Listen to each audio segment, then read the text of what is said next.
وأزواجه وذرياته وبارك وسلم تسليما كثيرا أما بعد فأعوذ بالله السميع العليم من الشيطان الرجيم۔ السلام علیکم دوستو، کیسے ہیں؟ امید کرتا ہوں خیر و عافیت سے ہوں گے۔ تو دوستو، میں آج آپ کی خدمت میں ایک بہت ہی پیارا بیان لے کر حاضر ہوا ہوں بآواز قاری حنیف صاحب رحمہ اللہ کی زبانی۔ تو آئیے سنتے ہیں اور استفادہ حاصل کرتے ہیں۔ بسم اللہ الرحمن الرحیم۔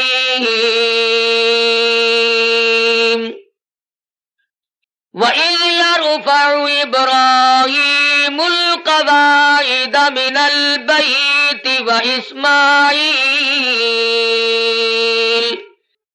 رَبَّنَا تَقَبَّلْ مِنَّا إِنَّكَ أَنْتَ السَّمِيعُ الْعَلِيمُ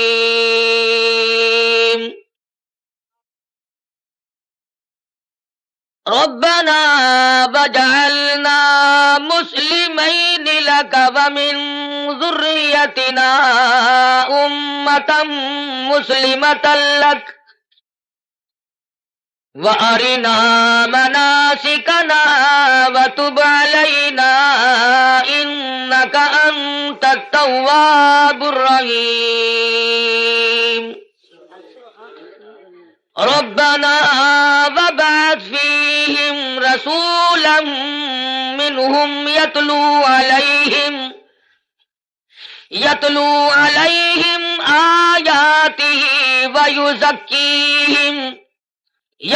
عَلَيْهِمْ آيَاتِهِ وَالْحِكْمَةَ وَيُزَكِّيهِمْ إِنَّكَ أَنْتَ الْعَزِيزُ الْحَكِيمُ۔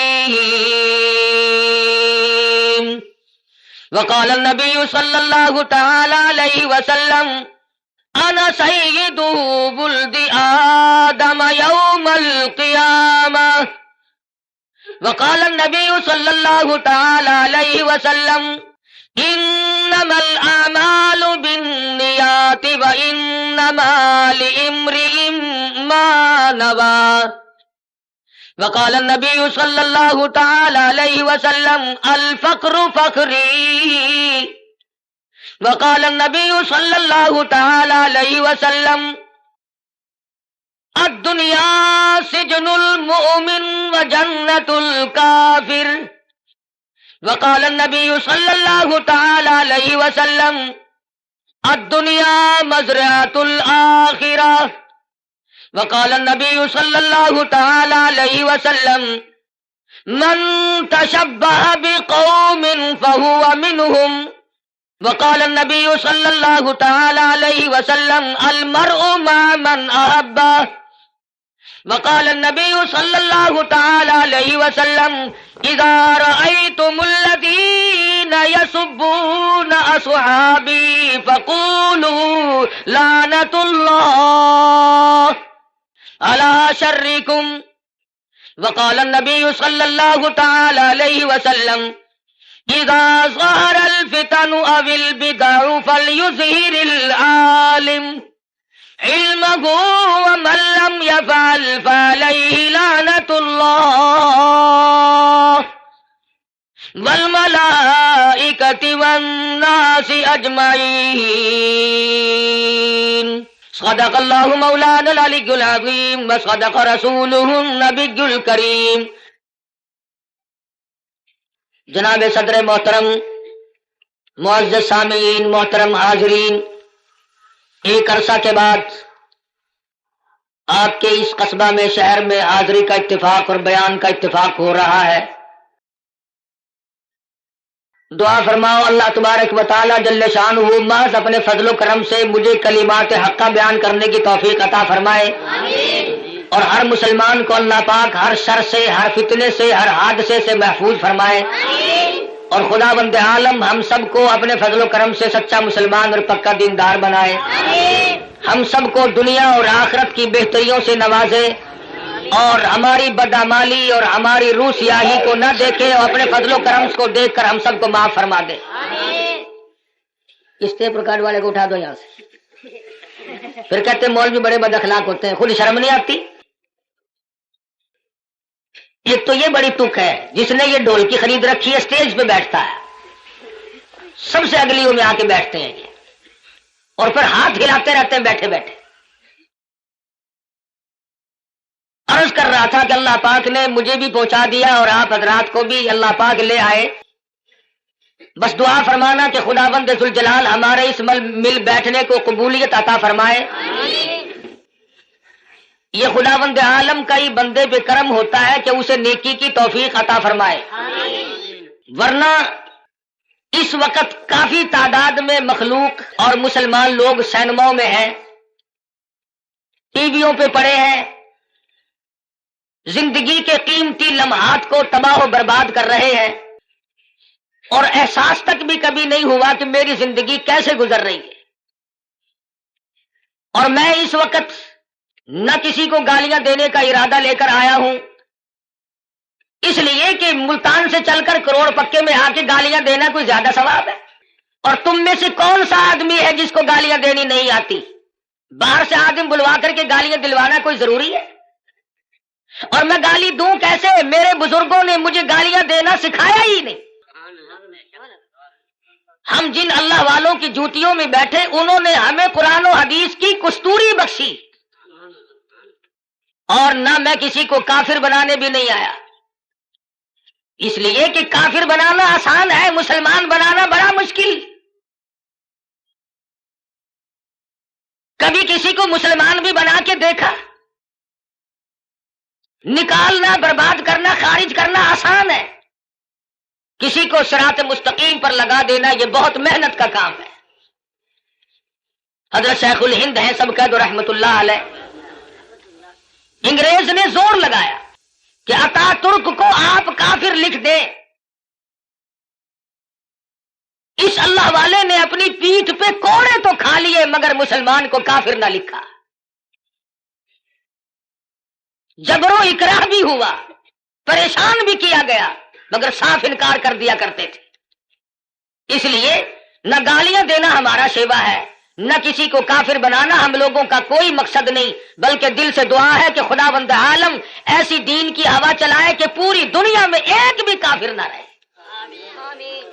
تمنا یہ ہے کہ ساری دنیا کے لوگ حضور اکرم صلی اللہ علیہ وسلم کے غلام بن جائیں، اور جو گالیاں دیتے ہیں انہیں مبارک ہو.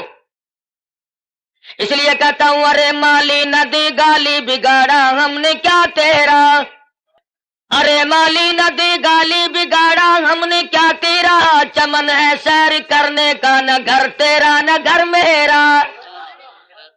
کیا فائدہ اپنی زندگی کو برباد کرنے کا؟ زبان کو گندا کرو، ایمان کو کھوٹا کرو، اس سے کوئی مقصد؟ کسی کو برا کلمہ کہنا جس سے اس کے دل کو تکلیف پہنچتی ہے، ایذا پہنچتی ہے، یہ بھی بہت بڑا عظیم گناہ ہے. اسی کو کہتا ہے مت ستا ظالم کسی کو مت کسی کی آہ لے، مت ستا ظالم کسی کو مت کسی کی آہ لے، دل کے دکھ دینے سے نادا عرش بھی ہل جائے گا.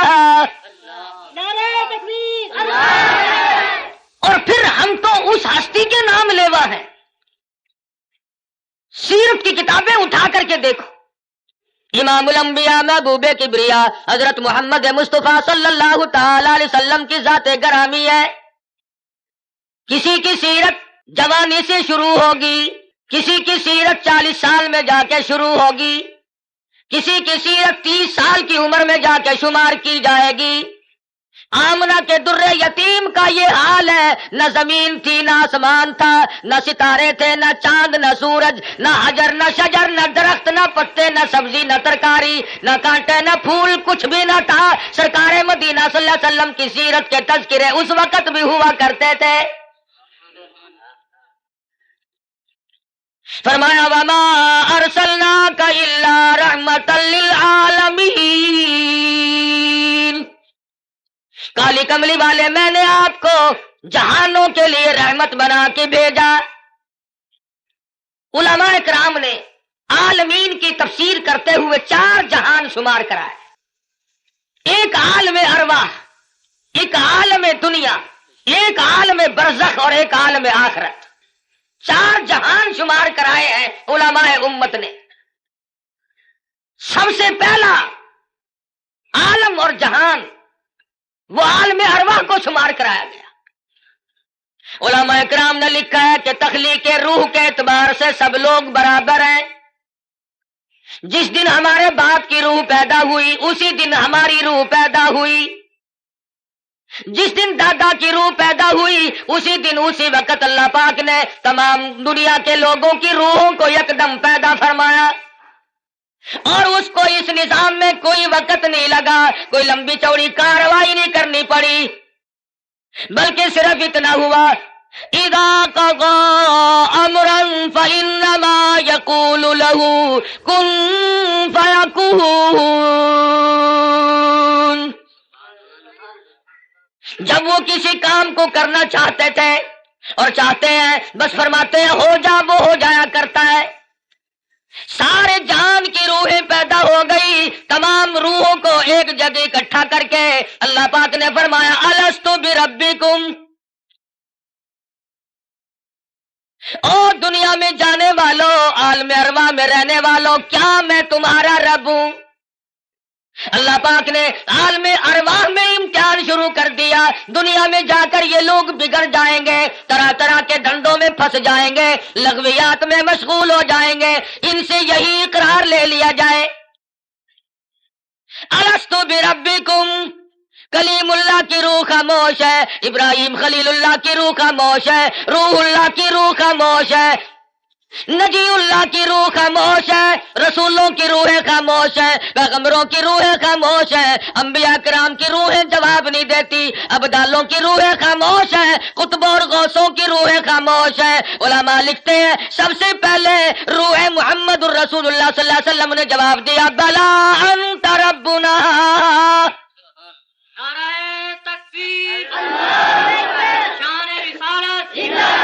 بے شک تو ہم سب کا پروردگار عالم ہے۔ علماء لکھتے ہیں جب سرکار مدینہ صلی اللہ علیہ وسلم کی روح مبارک نے جواب دیا، اس کی تقلید کی خلیل اللہ کی روح نے، ذبیح اللہ کی روح نے، کلیم اللہ کی روح نے، روح اللہ کی روح نے، تمام روحوں نے اس کی تقلید کی۔ عالم ارواح میں شور مچ گیا بلا انت ربنا۔ عالم ارواح کی سرداری اللہ تبارک و تعالیٰ نے امام الانبیاء محبوب کبریا حضرت محمد مصطفیٰ صلی اللہ علیہ وسلم کو عطا فرمائی۔ عالم دنیا کی ابتدا ہو رہی ہے، آغاز ہو رہا ہے۔ سیدنا آدم علیہ السلام کو اللہ پاک نے پیدا فرمایا، جنت میں قیام ہے، تنہائی کی وجہ سے وحشت محسوس کرتے ہیں، تنہائی محسوس ہو رہی ہے، اللہ تبارک و تعالیٰ نے ایک عورت پیدا فرما دی۔ الہی یہ کون ہے؟ یہ میں نے تمہارے لیے عورت پیدا کی ہے۔ قریب جا پہنچے، ہاتھ لگاؤں گا، لمس کروں گا، چھوؤں گا اسے، یہ میری ہے۔ آواز آتی ہے اے آدم ٹھہرو، غلطی نہ کرنا، ابھی ہاتھ لگانے کی اجازت نہیں، پیدا میرے لیے کی گئی ہے، ہاتھ لگانے کی اجازت کیوں نہیں؟ آواز آتی ہے اے آدم آپ ابو البشر ہیں، سارے جہان کے لوگوں کے ابا ہیں، یہ سارے جہان کے لوگوں کی اماں ہیں، پہلے حق مہر ادا کرو پھر ہاتھ لگاؤ۔ الہی سونے کے محل دے دوں، کستوری زعفران کا گارا جن محلوں میں لگا ہوا ہے وہ مکان دے دوں، سونا دے دوں، چاندی دے دوں، باغات دے دوں۔ آواز آتی ہے نہیں نہیں، پھر اور کیا دینا پڑے گا؟ آواز آتی ہے وما ارسلناک الا رحمۃ للعالمین۔ آج میرے حبیب کی تمام دنیا کے لوگوں کے سامنے سیرت ظاہر کرنی ہے، یہاں سے ان کے تذکرے شروع کرنے ہیں۔ اے آدم کچھ لینا دینا نہیں ہے، یہاں کھڑے کھڑے آپ میرے محبوب کی ذات اقدس پہ 20 مرتبہ درود پاک پڑھے، حق مہر ادا ہو جائے گا۔ تکبیر، تو تاج و ختم نبوت، نعرہ تکبیر۔ ابھی شروع ہی ہوا ہے دنیا کا نظام کہ حبیب کبریا حضرت محمد الرسول اللہ صلی اللہ علیہ وسلم کے تذکرے شروع ہو گئے۔ درود شریف پڑھو، حق مہر ادا ہو جائے گا۔ آج مسلمان کو درود پاک پڑھنے کی توفیق نہیں. آج ہم صبح کو اٹھتے ہوئے کچھ اور کہتے ہیں، سوتے ہوئے کچھ اور بک بک کرتے ہوئے سو جاتے ہیں. ارے سونا جاگنا نہیں، بلکہ مرتے وقت کلمہ نصیب نہیں، درود شریف استغفار نصیب نہیں. بے ہوشی کی موت لوگ مر رہے ہیں. پھر انبیاء کرام تشریف لا رہے ہیں، حالات دنیا کے بڑھتے چلے گئے. یہ کون آئے؟ یہ یونس علیہ السلام ہے، شہر نینوار موصل کے لیے پیغمبر بن کے آئے. یہ کون ہے؟ یہ صالح علیہ السلام ہے، قوم سمود کے لیے پیغمبر بنا کے بھیجے گئے. یہ کون ہے؟ یہ شعیب علیہ السلام ہے، مدین کے نبی بن کر آئے. یہ کون بزرگ ہے؟ یہ کون سے پیغمبر ہے؟ یہ عیسیٰ علیہ السلام ہے، یہ ذبیح اللہ ہے، یہ یوسف علیہ السلام ہے، یہ بنی اسرائیل کے نبی. کوئی علاقے کا نبی، کوئی صوبے کا نبی، کوئی ایک ملک کا نبی. آئی آمنہ کے در یتیم کی باری تو آواز دے دی، دنیا والوں، آسمان والوں کا نبی، زمین والوں کا نبی، تمام کے تمام کا ایک ہی نبی بنا کر کے میں بھیج رہا ہوں. قل یا ایھا الناس انی رسول اللہ الیکم جمیعا. عجم کے باشندوں، عرب کے باشندوں، او بادشاہوں، گورنروں، وزیروں، غریبوں، امیروں، فقیروں، کوئی بھی ہو، تم سب کی طرف مجھے اللہ پاک نے پیغمبر بنا کے بھیجا ہے. سب کے پیغمبر آ گئے. کن حالات میں آئے؟ نہ گفتہ بے حالات لوگوں کے بن چکے تھے، ضمیر فروشی لوگوں کا مزاج بن گیا تھا، بدماشی گھوٹی میں پڑ گئی تھی، جہالت نے ڈیرے ڈال رکھے تھے، کمزور کی زندگی دو بھر اور اجیرن ہو گئی تھی، کوئی کسی کا پرسان حال نہیں تھا. کس شان کے ساتھ اللہ تبارک و تعالیٰ نے حضور اکرم صلی اللہ علیہ وسلم کو دنیا میں مبعوث فرمایا. سیدہ آمنہ خاتون کہتی ہیں کہ جب حضور پیدا ہوئے تو مجھے ایک نور دکھائی دیا جس سے زمین و آسمان جگمگا اٹھے، روشنی روشنی پھیل گئی. اور فرماتی ہے میرا جی چاہا کہ میں اپنے یتیم کو دیکھوں. میں جا کے دیکھنے لگی، دیکھتی کیا ہوں کہ میرے یتیم کا پیشانی اور ماتھا زمین پہ رکھا ہوا ہے، سجدہ فرما رہے. دنیا میں جلوہ گر ہوتے ہی سجدہ کیا تاکہ لوگوں کو یہ بتا دیا جائے کہ میں تو لوگوں ایک اللہ کے دروازے پہ تمہیں سجدہ کرنے سکھانے آیا. فرماتی ہے میں نے پیار کر کے گود میں لے لیا، ادھر میں نے پیشانی پہ بوسہ دیا، ادھر شہادت کی انگلی اٹھا کر آسمان کی طرف اشارہ فرما رہے. میں اس ایک کو ماننے آیا ہوں، ابھی تو ابتدا ہے. ہم کئی مرتبہ سوچتے ہیں جی ابھی تو بچپن ہے میرا، جوانی آئے گی، بڑھیپا آئے گا، پھر مرتے وقت ایسی نیکی کروں گا جس سے ابدال بن کے مروں گا. ساری عمر برباد کرنے کے بعد یہ تمنا رہتی ہے.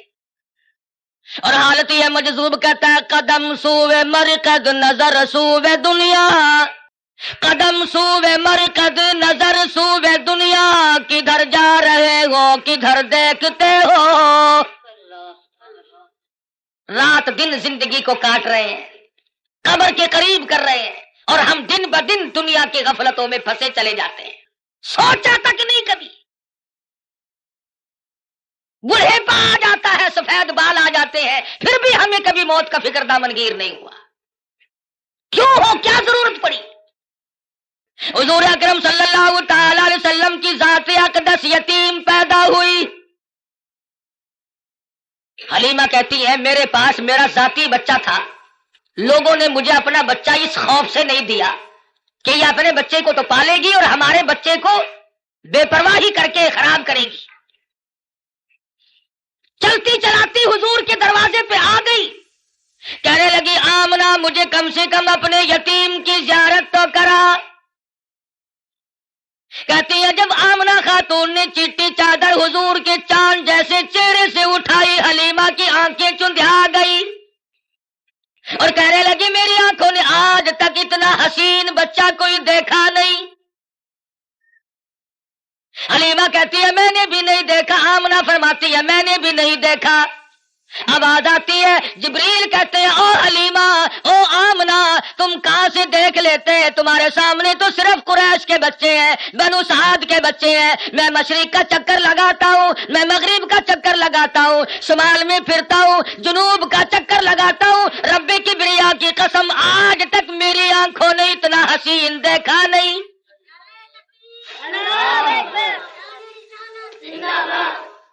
رہنے دو نعرے، آٹا بڑا مہنگا ہے، نہیں دیکھا۔ آواز آئی جبریل تم کیسے دیکھ لیتے، دنیا کے لوگ کیسے دیکھ لیتے، مجھے اپنی کبریائی کی قسم آج تک میں نے ایسی صورت والا کوئی پیدا کیا ہی نہیں۔ الہی اب تو آیا کریں گے، اب تو ایسے آنے شروع ہو گئے، چلو پہلے نہیں آئے تھے تو کیا بات ہے۔ آواز آتی ہے رخ مصطفیٰ ہے وہ آئینہ، اب اس جیسا دوسرا آئینہ نہ ہمارے چشم خیال میں اور نہ دکان آئینہ ساز میں۔ اب ایسے کیسے آئیں گے، میں نے وہ سانچہ ہی توڑ دیا جس سانچے میں اس صورت کو ڈالا ہے۔ نعرہ تکبیر، اب ایسا کوئی نہیں آئے گا۔ حضرت آمنہ حضور کو حلیمہ کی گود میں دے رہی ہے، وہ بات نہ کہی جو ایک ماں کو کہنی چاہیے تھی، اپنے بچے کا خیال کرو گی، میرا یتیم لاوارث ہے، کہیں اس کی خیال کے اندر غفلت نہ کرنا، بے پرواہی نہ کرنا۔ حضرت آمنہ نے وہی بات کہی جو آخر الزمان پیغمبر کی اماں کو کہنی چاہیے تھی، کہتی ہے او حلیمہ میں تیرے جذبات کو تاڑ گئی ہوں، میں تیری نظروں کو سمجھ گئی ہوں، کہیں میرے بچے کی محبت کی جذبات میں آ کر اپنے بچے کو بھوکا نہ مارنا۔ اظہار شروع ہو گیا، ہمدردی کا پیغام حضور کے آتے ہی شروع ہو گیا۔ پوچھو یہ سعودی عرب والے بھوکے مرا کرتے تھے، حاجیوں سے ستو چھین کر مانگ کر کھایا کرتے تھے، ادھر قانون مصطفیٰ صلی اللہ علیہ وسلم کے چند قانونوں کا اجرا کیا، حدود اللہ کو قائم کیا، ادھر اللہ میاں نے زمین کو حکم دیا جب میرے نبی کو دستور کو مان بیٹھے اب سونا باہر اگل دے، پٹرول نکل رہا ہے، سنگ مرمر نکل رہا ہے، سونے کی کانیں نکل رہی ہیں۔ تم دیکھنا تو صحیح جب ہمارے ملک میں اسلامی نظام کو استحکام کی صورت حاصل ہو جائے گی اور ہم جب سب دل سے ماننے لگیں گے، خدا کی قسم پھر اس کی برکتوں کا مشاہدہ کرنا۔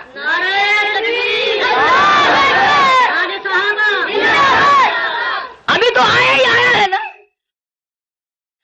مسلمانوں نے بڑا غضب کیا، بڑا ظلم کیا، کوٹھی زندہ کے لیے، بنگلہ زندوں کے لیے، کار موٹر زندوں کے لیے، ہوائی جہاز زندوں کے لیے، سبزی ترکاری پھل فروٹ سارے کے سارے زندوں کے لیے، عورت مرد زندہ مرد کے لیے، مرد زندہ عورت کے لیے، کپڑا لتا خرچ اخراجات یہ تمام کی تمام زبائش اور نعمتیں زندوں کے لیے۔ مسلمانوں نے کتنی بڑی بے انصافی کی، خدا کا قرآن مردوں کے لیے۔ ساری عمر کبھی بنگلے میں اللہ کے قرآن کو جگہ نہ دی، تمام عمر کبھی کوٹھی میں قرآن کو جگہ نہ ملی، کبھی کارخانے میں ذکر تک نہیں آیا اللہ کے قرآن کا۔ لیکن جب کارخانے دار مر گیا، ذمہ دار مر گیا، پھر سارے علاقے کے مولویوں کو اکٹھا کر کے لاؤ، طالب علموں کو بلواؤ، مولوی جی آج تو بہت قرآن پڑھنا، اینا پڑھنا کہ تسی میرے پیو نو بہش دے وچ ٹھوک کے جانا۔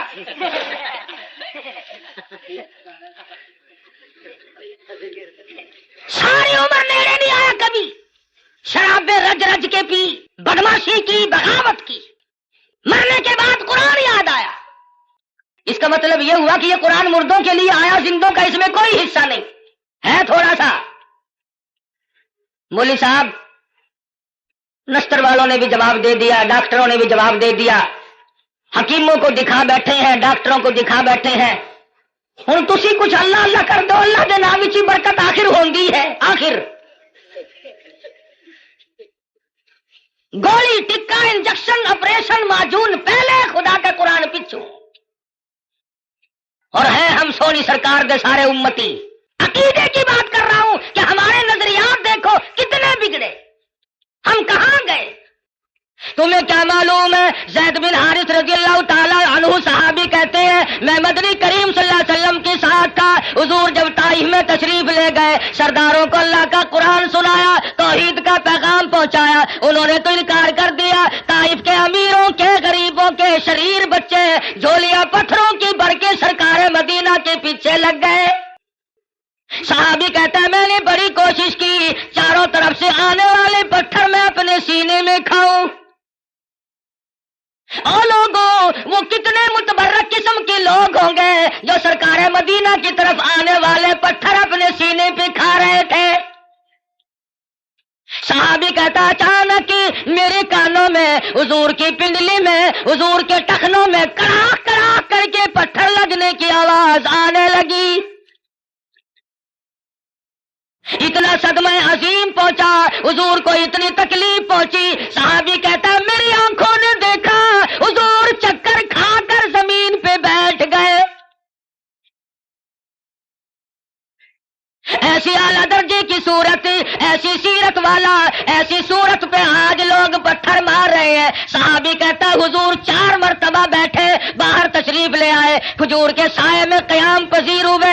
میری آنکھوں نے دیکھا پنڈلیوں سے لہو بہ رہا ہے، قدم مبارک زخمی ہے، نالین مبارک لہو میں تر بتر ہے. میں دیکھ رہا تھا حضور اس وقت کیا فرمائیں گے. صحابی کہتا ہے حضور نے دامن پھیلایا اور آسمان کی طرف چہرہ انور اٹھایا اور فرمانے لگے او مالک کائنات، او زمین و آسمان کے مالک، دیکھ لے میرا کیا حال بن گیا، اب تو مجھ سے راضی ہو جا. تجھے کیا پتا ہے کہ کس قدر دکھوں سے گزرنا پڑا ہے حضور اکرم صلی اللہ علیہ وسلم کو. عروہ بن مسعود رضی اللہ تعالیٰ عنہ نے مدینے پاک میں عرض کر دیا یا رسول اللہ صلی اللہ علیہ وسلم مجھے اجازت دو میں طائف میں جا کر اپنے قبیلے کے لوگوں کو قرآن کی تعلیم دوں. حضور کی آنکھوں میں آنسو آ گئے، فرمانے لگے عروہ بن مسعود تیری مرضی، مجھے طائف والوں کی مار آج تک یاد ہے. بیت اللہ میں دنیا سجدے کرتی ہے، اپنے اپنے عقیدے کے مطابق عبادت کرتی ہے. علماء نے لکھا ہے حضور اکرم صلی اللہ علیہ وسلم سجدہ ریز ہے، سجدہ فرما رہے ہیں. ایک کافر آیا اور اس نے آ کر کے زور سے اس قدر حضور کے سر مبارک میں پتھر مارا، لہو کی دھار دور جا کے پڑی. کب نہ دکھ پہنچے، نماز تک نہیں پڑھنے دیتے، گلیوں میں، بازاروں میں، چوکوں میں مار پڑ رہی ہے. صحابی کہتا ہے کہ میں اس وقت تک مسلمان بھی نہیں بنا تھا، میری آنکھوں نے دیکھا کہ چاروں طرف لوگ کھڑے ہیں، پتھر مار رہے ہیں، ہڈیاں مار رہے ہیں، روڑے مار رہے ہیں، اور وہ بیچ میں کھڑے ہونے والے کچھ پڑھتے ہیں، زخمی ہے، لہو لہان ہے. میرے دیکھتے دیکھتے اچانک ایک لڑکی آئی جس کے ہاتھ میں پانی کا پیالہ تھا، اس نے پیالہ زمین پہ رکھا اور لپٹ گئی. میرے ابا لوگ کیوں مارتے ہیں؟ لباس مبارک لہو میں تر بتر تھا، بچی کے کپڑے بھی خون آلود ہو گئے. اور صحابی کہتا ہے میں تو مسلمان بھی نہیں تھا مگر میری آنکھوں نے دیکھا کہ حضور زمین پہ بیٹھے اور پانی منہ میں لے کر کلی جو کی تو منہ سے لہو آیا. جس دین کی عظمت کے لیے، جس کتاب کی عظمت کے لیے سرکار مدینہ کو 13 سال دکھ اٹھانے پڑے،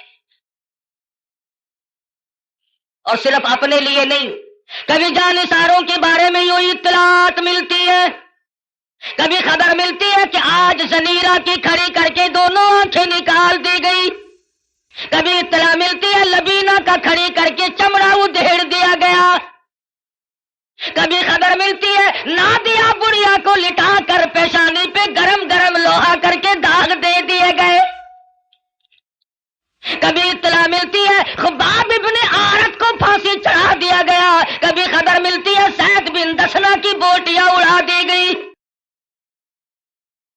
کبھی خبر ملتی ہے بلال حبشی کے پیر پکڑ کر مکی کی گلیوں میں گھسیٹا جاتا ہے، کبھی اطلاع ملتی ہے ابو فقیہ کی پسلیاں توڑ دی گئی.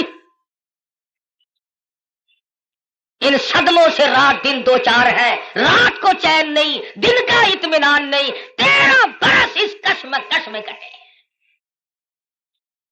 اگر یہ اسلام ایسی چیز ہوتی، اگر دین ایسا ہوتا کہ جس کو چھوڑنا ممکن ہوتا، ان دکھوں میں پڑنے کی حضرات صحابہ کرام کو کیا غرض پڑی تھی؟ پتا چلا کہ ایسی شے تھی جس کو چھوڑنا ہی ممکن نہیں تھا۔ حضور کی خود آنکھوں نے دیکھا صلی اللہ علیہ وسلم، سمیہ کے سامنے کھڑے ہیں مکے کے کافر لوگ اور بار بار تقاضا کرتے ہیں اگر تو اپنی جان بچانا چاہتی ہو تو ہم تجھے چھوڑ دیں گے، تو کلمے کا انکار کر دے۔ سمیہ کہتی ہو تم مجھے جان کی بات میری چھوڑ دو، مکے کے پہاڑ اپنی جگہ سے ٹل سکتے ہیں، سمیہ کے ایمان میں فرق قطعاً نہیں آئے گا۔ ہم جیسا ہوتا تو یہیں سے مسئلے بنا لیتا، اوہ جی جان بچانی بھی تو فرض ہے۔ مسئلہ جان کا بناتے، جیب نوٹوں سے بھرتے۔ ہم نے دین کی آڑ میں دنیا کمائی، ارے صحابہ نے دین کے لیے دنیا کو ٹھوکر سے ہٹا دیا تھا، پرواہ ہی نہیں کی۔ ہم جیسوں کے لیے فرمایا کلو وتمتعوا قلیلا انکم مجرمون، کھا لو پی لو مزے اڑا لو چند دنوں کے لیے اور تم پرلے درجے کے مجرم۔ یعرف المجرمون بسیماہم فیؤخذ بالنواصی والاقدام، پیشانی کے بال پکڑ کر گھسیٹ کر جہنم میں پھینک دیا جائے گا۔ صحابہ نے ایمان نہیں بچایا، نعوذ باللہ جان نہیں بچائی، ایمان بچایا۔ جانتے تھے کہ دنیا اور آخرت میں چلنے والا سیکہ ایمان ہے، اگر ایمان چلا گیا تو پھر پلے کچھ نہیں رہتا۔ ہم لوگ تو اللہ کی بے نیازی کا زبان سے اقرار کرتے ہیں، تم کروڑ پکے والے بھی اللہ میاں کو بے نیاز مانتے ہو کہ نہیں؟ اللہ بے نیاز ہے؟ آہستہ بول لو کوئی سن نہ لے۔ بڑا بے نیاز بادشاہ ہے، جب وہ چاہے تو قطرے کو سمندر کر دے اور جب وہ چاہے تو یتیموں کو پیمبر کر دے۔ بڑا بے نیاز بادشاہ ہے، جب وہ چاہے تو گنجے کو اندر کر دے، کون ہے روکنے والا؟ او بھائی ٹیپ ریکارڈ والے گھر لے جا اپنے، خدا کا واسطہ۔ یہ کون ہے مسلسل ڈگ ڈگ کر رہا؟ تو میں عرض کر رہا ہوں بڑا بے نیاز بادشاہ ہے، ڈرو اس مالک سے۔ شام کو سو لکھاپتی، صبح کو اٹھو تو ٹکڑوں کے محتاج۔ شام کو وزیر اعظم اور صبح کو اسیر اعظم۔ ریڈیو پہ خبروں میں نہیں سنتے بڑا ملزم؟ کون کہہ سکتا ہے کسی بندے کی مجال نہیں؟ وہی کرتا ہے فعال لما یرید، بڑا بے نیاز ہے، جس کو چاہے بادشاہ بنا دے، جس کو چاہے فقیر بنا دے، کون ہے اسے پوچھنے والا؟ جب تنگ بنگ ہوتا ہے آدمی پھر خدا کو یاد کرتا ہے۔ پچھلے ہفتے میں سندھ گیا تھا، بنیے جو ہے نا سندھ کے ہندو لاکھ درود پڑھوا رہے ہیں۔ ایک مولوی صاحب بتا رہے تھے کہ ہم نے بھی لاکھ درود مہنگا کر دیا، ریٹ بڑھا دیا ہم نے بھی۔ اب لاکھ درود یاد آیا، اس وقت تو کبھی منہ سے ایسی بات نکلتی نہیں نا آدمی کے، جب مغرور کھوپڑی بدلتی ہے خدا جانے کیا بن جاتا ہے۔ اکڑ فرمایا ولا تمشی فی الارض مرحا انک لن تخرق الارض ولن تبلغ الجبال طولا، میری زمین پہ آ کر کے نہ چل، تو میری زمین کو چیر نہیں سکتا، پہاڑوں سے بلند نہیں ہو سکتا، پھر سائلہ حاصل کیوں کوشش کر رہا کر کے؟ یہاں بڑے بڑے آئے اور جب جانے لگے تو کسی کو اطلاع تک نہیں ہوئی، خبر تک نہیں ملتی۔ بڑے بڑے کمکمے، بڑے بڑے دمدمے دنیا میں لوگ جب رہتے ہیں نا خدا جانے کیا کیا کرتے۔ دیکھا نہیں تم نے ایوب خان، یحییٰ خان، موسیٰ خان، فبأي آلاء ربكما تكذبان، چین نہیں لینے دی کسی نے بھی۔ اسلام کا نام استعمال کیا سب نے، آیا اسلام، آیا اسلام، لینا نہ دینا کچھ بھی نہیں۔ ہم لوگوں کی بھی مت ماری، بگاڑا لوگوں کو۔ مولویوں کے دماغ خراب ہوئے، پیروں نے اپنی روش چھوڑی، سب کچھ بدلا۔ جان بچاؤ، جان بچاؤ، پیٹ بچاؤ، اپنا ٹھکانہ بچاؤ، بچاؤ۔ صحابہ کرام میں یہ بات قتل نہیں۔ خویب بن زید انصاری نوجوان ہے رضی اللہ تعالی، میدان جہاد میں گرفتار کر لیا گیا، کافر لوگوں نے مجبور کیا، او صحابی تو بڑا قداور ہے، بڑا حسین ہے، بڑا جمیل ہے، ہم تجھے چھوڑ دیں گے، تو کلمے کا انکار کر دے۔ صحابی کہتا ہے مجھے کلمہ مفت میں نہیں ملا، روپے پیسے کے بدلے میں نہیں ملا، مجھے لہو کی ندیاں بہا کے کلمہ ملا، میں انکار کیسے کروں؟ کافر کہنے لگا دائیں ہاتھ کی چھوٹی انگلی کو کاٹ دو۔ ایک انگلی کاٹی پھر پوچھا، دوسری انگلی کاٹی پھر پوچھا، تیسری انگلی کاٹی پھر پوچھا، چوتھی کو کاٹ دیا، 5 انگلیاں اڑ گئی، ہاتھ کی بائیں ہاتھ کا نمبر آ گیا، ایک ایک کر کے انگلی اڑا دیا، پیروں کی انگلیاں کاٹی سب سے پہلے، دونوں پیروں کی 10 انگلیاں اڑا دی، اور صحابی سے پوچھا بتا تیرا کیا پروگرام ہے؟ صحابی کہتا ہے وَلَا تَقُولُوا لِمَن يُقْتَلُ فِي سَبِيلِ اللَّهِ أَمْوَاتٌ بَلْ أَحْيَاءٌ وَلَٰكِن لَّا تَشْعُرُونَ۔ میرا یہ پروگرام ہے، جب سے میں نے قرآن پڑھا، جب سے میں نے قرآن سنا، میں تو متمنی ہوں اس بات کا اللہ کی راہ میں میری جان چلی جائے۔ دونوں پیروں کی انگلیوں کو کاٹ دیا، اور اس کے بعد حکم دیا کہ ہاتھ کی ایک ایک انگلی کو 3 جگہ سے کاٹو۔ ہاتھ کی، پیروں کی 20 انگلیوں کو اڑا دیا گیا۔ اور لوگوں یہ صحابی لوہے کا نہیں، پتھر کا نہیں، پلاسٹک کا نہیں، میرے تیرے جیسا آدمی تھا، پر ایمان کا کتنا قدردان ہے، قتل پیچھے ہٹنے کو تیار نہیں۔ 20 انگلیاں کٹنے کے بعد بھی صحابی سے پوچھا ہے کیا پروگرام ہے؟ صحابی کہتا میرا پروگرام تم پہلے سن چکے ہو، میں تو ان لوگوں میں سے ہوں وَمِنَ النَّاسِ مَن يَشْرِي نَفْسَهُ ابْتِغَاءَ مَرْضَاتِ اللَّهِ وَاللَّهُ رَءُوفٌ بِالْعِبَادِ۔ میں نے تو اللہ سے سودا کر رکھا ہے، جان اس کی ہے، اس کی رضا میری ہے، میں نے تو اس سے سودا کر لیا، جان نہیں بچائی۔ ہمارے زمانے کے لوگ جان بڑے بچاؤں۔ ایک وزیر کو پکڑنے کے لیے پولیس 2 مہینے پھرتی رہی، کبھی وزیروں کو پکڑنے جاتی ہے پولیس، کبھی وزیر ہم فقیروں کو پکڑواتے ہیں، اور کبھی خود چھپتے پھرتے ہیں۔ بے نیاز جو ہوا 2 مہینے تک وہ وزیر ملا نہیں۔ ایک دن پتا چلا کہ آج بنگلے میں ہے، پولیس والے تہجد کے وقت آئے، چھپا مارا۔ یہ سارے تہجد پڑھتے ہیں پولیس والے، چھپا کے پڑھتے ہیں، رات کو آپ کو دکھا کے نہیں۔ سارے مکان کی تلاشی لے لی، ملا ہی نہیں۔ نے کہا حد ہوگی، گیا کہاں؟ وزیر سیانے تو ہوتے ہی ہیں، اس نے سوچا آج تو یوں کام چلے گا، زنانی چادر اوڑھ کے دودھ ملونے بیٹھ گیا۔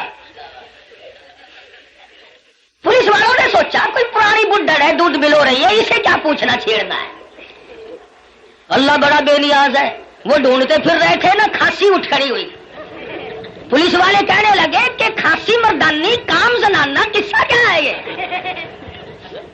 چادر اٹھا کے دیکھا تو شیخ رشید دودھ ملو رہا ہے، بڑا بے نیاز ہے، وزیروں کو دودھ ملوتے دیکھا۔ مرضی ہے نا اس کی، دماغ خراب ہو جاتے ہیں لوگوں کے۔ یہ رامے نہیں، رامے جانتے ہو رامے کو؟ پنجاب کا وزیر اعلیٰ تھا، پچھلے دنوں میں حاصل پور منڈی میں تقریر کی، کہنے لگا میں ان مولویوں کے پیٹ پھوڑ کے حلوہ نکال کے چھوڑوں گا، پیٹ پھوڑ کے۔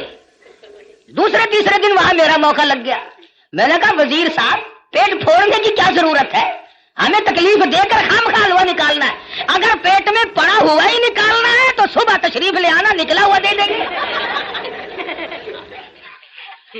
دماغ خراب ہو جاتا ہے قدرتی طور پر، سٹیج ہی ایسی ہے، بگڑ جاتے ہیں لوگ۔ اللہ پاک سے ڈرنا چاہیے، بڑا بے نیاز ہے۔ شیخ سعدی سب کہہ دو رحمت اللہ علیہ لکھتے ہیں کہ اپنے زمانے کا ایک سیٹھ تھا، امیر ترین آدمی، سردی کا موسم، ٹھنڈی ہوا چل رہی ہے، بارش برس رہی ہے، میاں بیوی بیٹھ کے کھانا کھا رہے ہیں، بڑے خوش ہیں، مشغول ہیں.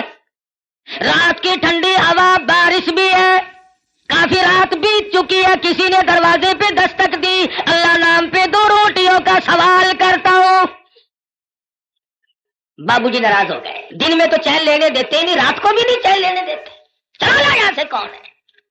کہنے لگا بابو جی جو روٹیاں کتے کو پھینکتے ہو، جانوروں کو ڈالتے ہو، وہی مجھے دے دو. 3 دن کی بھوک نے مجھے تنگ کر دیا ہے، اس لیے رات کے اندھیرے میں، بارش میں، ٹھنڈی ہوا میں اس بھوک کی مجبوری کی بنا پہ آیا ہوں. بابو کو غصہ لگا، دروازہ کھولا. یہ جو تم غریب قسم کے لوگ ہو، تمہارے دروازوں سے فقیر آٹا لے جاتے ہیں، ٹکا پیسہ لے جاتے ہیں، چائے پی جاتے ہیں، اور یہ جتنے بڑے بڑے ہیں ان کے یہاں سے تو فقیروں کو بھی ٹکڑا نصیب نہیں. مال تو ان کا بھی کھاتے ہیں، مگر 2 قسم کے لوگ، ڈاکٹر اور کنجری. ڈاکٹر کھاتا ہے. مولوی صاحب دعا کرو میرے لیے، 100 روپے کا ٹکا روزانہ لگتا ہے، اللہ کرے 500 کا لگے. پتا ہے تم غریبوں کو کتنے ٹکے لگاتے ہو؟ وہ ایک فقیر ڈی سی کی کوٹھی کی طرف آ نکلا، سنتری کھڑا تھا. کہنے لگا تو کون ہے؟ وہ کہ جی فقیر ہوں، خیرات لینے آیا ہوں. اور تینوں پتا نہیں یہ ڈی سی کی کوٹھی ہے؟ اگلا نے اندر کر دینا کہ جی توبہ میری، میں مڑ کے اس پاس سے کدے نہیں آنا. کون جائے؟ بابو جی کو جلال آیا، غصہ آ گیا، دروازہ کھولا، باہر آ کر کے اس فقیر کے منہ پہ تماچے مارے. تو ٹنکر نے کہاں سے آ گیا؟ پہلے اس نے اس کے دروازے پہ صدا کی تھی، پھر اس مالک الملک کے دروازے پہ صدا کر دی. اور میرے مالک واللہ الغنی وانتم الفقراء، تو غنی ہے، سارا جہان تیرے در کا محتاج ہے، فقیر ہے. اور میرے معبود میں فقیر خود نہیں بنا، یہ امیر خود نہیں بنا، مانگی روٹی ملے تماچے تیری مرضی. وہ تو سب کی سنتا ہے. لگا کاروبار میں گھاٹا پڑنے، آج یہ دکان گئی، کل وہ کارخانہ گیا، گھٹتے گھٹتے ٹکڑوں کا محتاج ہو گیا. کیا کمی ہے اس کے یہاں گھٹانے اور بڑھانے کے لیے؟ رشتہ دار، عزیز و اقربا، یہ اسی وقت تک ہے جب تک گاڑی چل رہی ہو، رک جائے پھر کوئی کسی کا اس دنیا میں نہیں بنا کرتا. اچھا بھلا کام چل رہا ہو، سب کہتے ہیں میرے چچا لگتے ہیں، یہ میرے ماموں جان ہے، یہ میرے تایا جی ہے. اور پلے نہیں ہونا کہ یہ کون ہے، تم اسے پہچانتے ہو؟ مینوں کی پتا خبر کون پھردا ہے. گاڑی جو رک گئی، بالآخر یہاں تک گھٹا، ٹکڑوں کا محتاج ہو گیا. بیوی کہنے لگی اب تو تیرے پاس روٹی کا بندوبست بھی نہیں، مجھے طلاق دے، میری جان چھوڑ. وہ بھی طلاق لے کر چلی گئی. اس نے جا کر کسی دوسری جگہ شادی کر لی. جس جگہ اس نے جا کے شادی کی ہے، یہی عورت اور رشتہ خامن. اتفاق ایسا بنا وہی موسم ہے، سردی کا موسم ہے، ٹھنڈی ہوا چل رہی ہے، بارش برس رہی ہے، رات کا وقت ہے، کھانا کھانے کے لیے ہاتھ دھو کے بیٹھے ہیں. کسی نے دروازے پہ دستک دی. اللہ نام پہ 2 روٹیوں کا سوال کرتا ہوں. وہ اس کا خامن کہنے لگا کہ ہم نے تو دوپہر بھی کھائی تھی، یہ جو اس سردی میں آیا ہے خدا جانے کب کا بھوکا ہے، یہ سارا کھانا جا کے دیا، ہم تو اور پکا لیں گے. یہ خام خواہ آوارہ پھرنے کا ٹائم نہیں، شدید سردی ہے، بارش برس رہی ہے، بھوک نے بیتاب کیا غریب کو. عورت کھانا دینے گئی، واپس آئی تو روتی ہوئی آئی. خامد نے پوچھا کیا بات ہے، تم ڈر گئی؟ کہنے لگی نہیں نہیں، گھبرا گئی. کہتی ہے نہیں نہیں، پھر کیا بات ہے، روئی کیوں؟ عورت کہتی ہے اس مالک کی بے نیازی کو دیکھ کر مجھے رونا آ گیا. جس فقیر کو کھانا دے کے آئی ہوں، اس فقیر کو میں نے پہچان لیا، اسے میں نے جان لیا. کیا بتاؤں، اپنے زمانے کا بہت بڑا سیٹھ امیر آدمی تھا، اور وہ میرا پہلا خامن تھا.